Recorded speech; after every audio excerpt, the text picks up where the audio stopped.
So for the next 21 days, I'll be guiding you through different variations of headstands, different techniques that you can adopt for you to practice headstand. And probably, hopefully, by the end of 21 days, you'll be able to master all the headstand practices. So if you're practicing Shirshasana for the first time and you haven't done headstands ever in your life at all, I definitely suggest you start with a pair of blankets. So we usually get the blankets.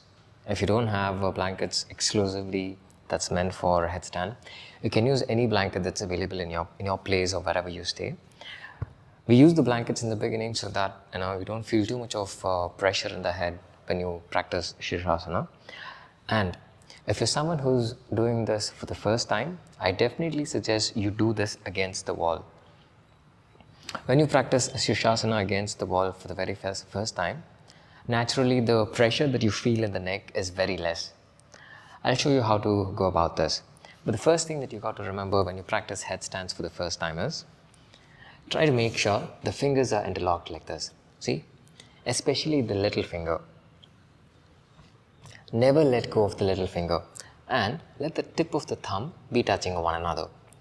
So once you made sure all the fingers are interlocked, you see this, the palm that is here, the palms should touch the back of the head. So this position.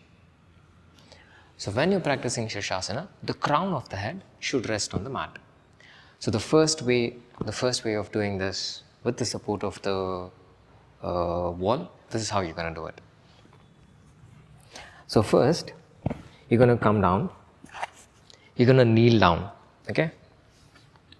You interlock the fingers and then rest the fingers so that the fingers are touching the wall. Don't keep the shoulders way too wide, keep the shoulders in. Now rest the knees, place the toes on the floor, rest the crown of the head first and let the back of the head touch the palms.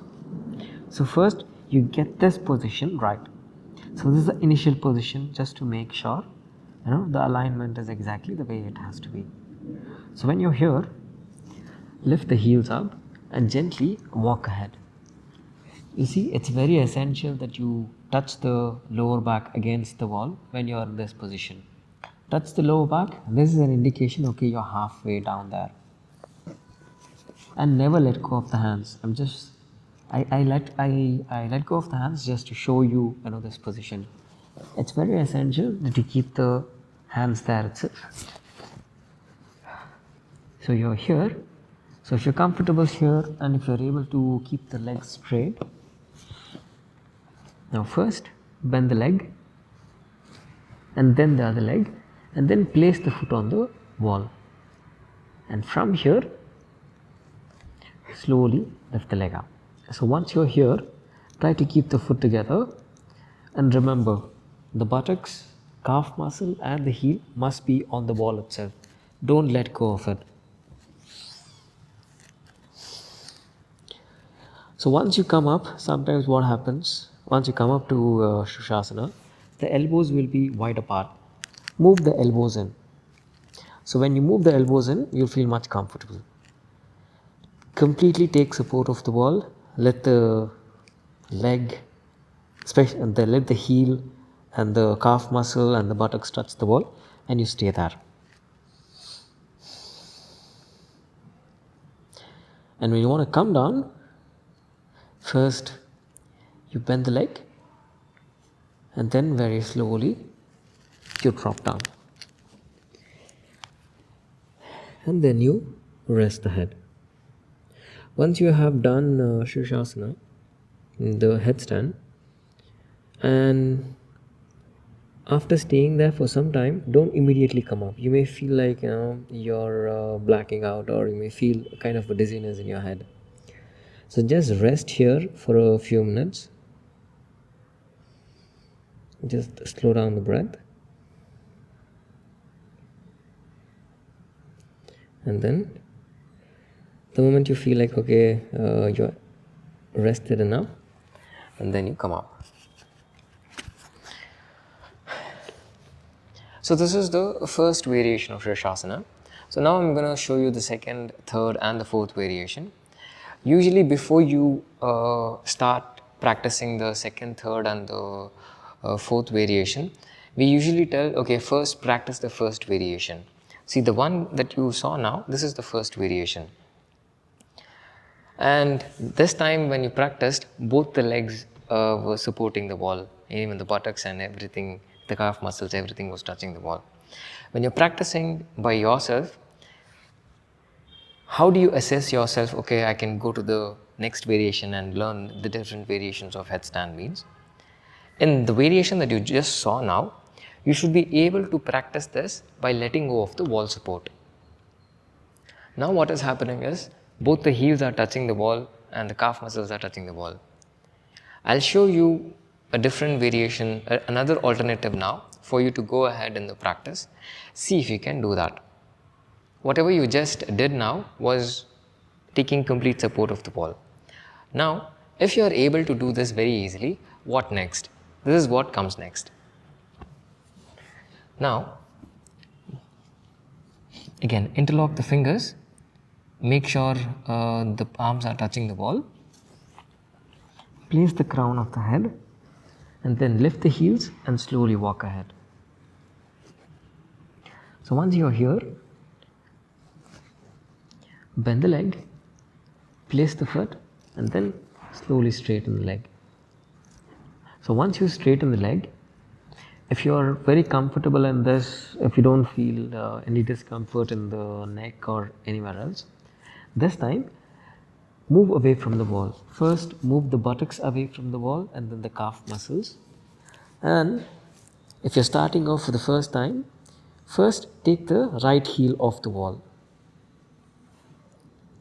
and try to stay there for a few seconds, and then move the heel back and then take the left heel off the wall. So you can alternate like this between the right leg and the left leg and try to increase the duration for you can start with 5 seconds and increase up to even 30 seconds. And the day you reach where you feel like, okay, I'm very comfortable and I can take both the heels off the wall, move away from the wall.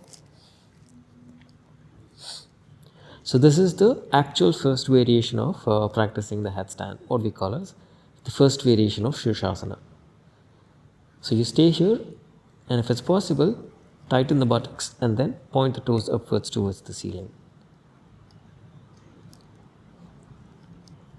If you're not comfortable in this, you can take the wall support and then stay there.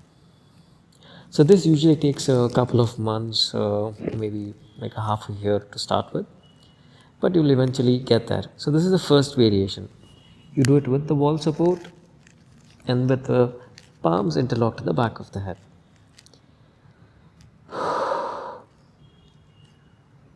You can stay here, you can start by staying here for like 5 seconds or 10 seconds and gradually increase the number of seconds to up to like 30 or half a minute or 1 minute or 2 minutes. It depends on your comfort. The moment you feel, okay, my sides of the neck are aching, that's when you slowly come down. Once you feel like, okay, my sides of the neck are hurting, don't stay there, just come down. Since you haven't been used to practicing headstand, you actually kind of find it difficult to stay there for longer duration. Once you start practicing headstand regularly, the pain that you usually feel here in the sides of the neck, that subsides, and you'll be able to do the perfect headstand also. So this is the first variation of the headstand to start with.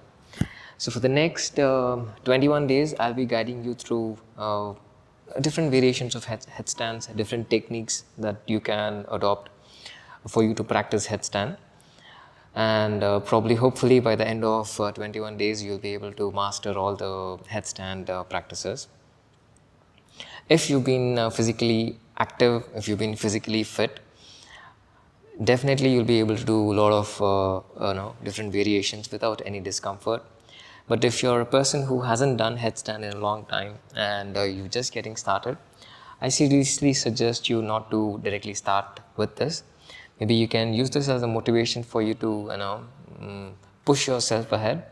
But if you're a person who hasn't done headstand like ever in your life, I suggest you do the standing postures, the standing asanas first, and a lot of twisting and a little bit of forward bending, and then move ahead with the headstand. So this is the first variation of headstand, what we call as the first variation of Shirshasana. As I said, you start with this, stay for 30 seconds or stay for 10 seconds to start with, or 5 seconds. The moment you feel the pain, you come down and then you rest. Keep the head on the floor itself before you actually come up after you do the headstand. So this is the first variation of headstand. Do give this a try, and if you have any questions, if you have any doubts, please do share it with me, and I'll be more than happy to help you with whatever questions you have. Because when you're practicing headstand for the first time, you'll have hundreds of questions in your mind as to, okay, what if I hurt my neck? What if I fall down? See, these things are quite natural. Even for me to reach a state where I'm practicing right now, it took years and years together. And you'll definitely fall. Sometimes you feel like you've hurt your neck by overstraining. These things are quite obvious and quite common also when you start practicing any kind of routine for that matter. So don't worry about it. It's a part of a process. You just have to go through it.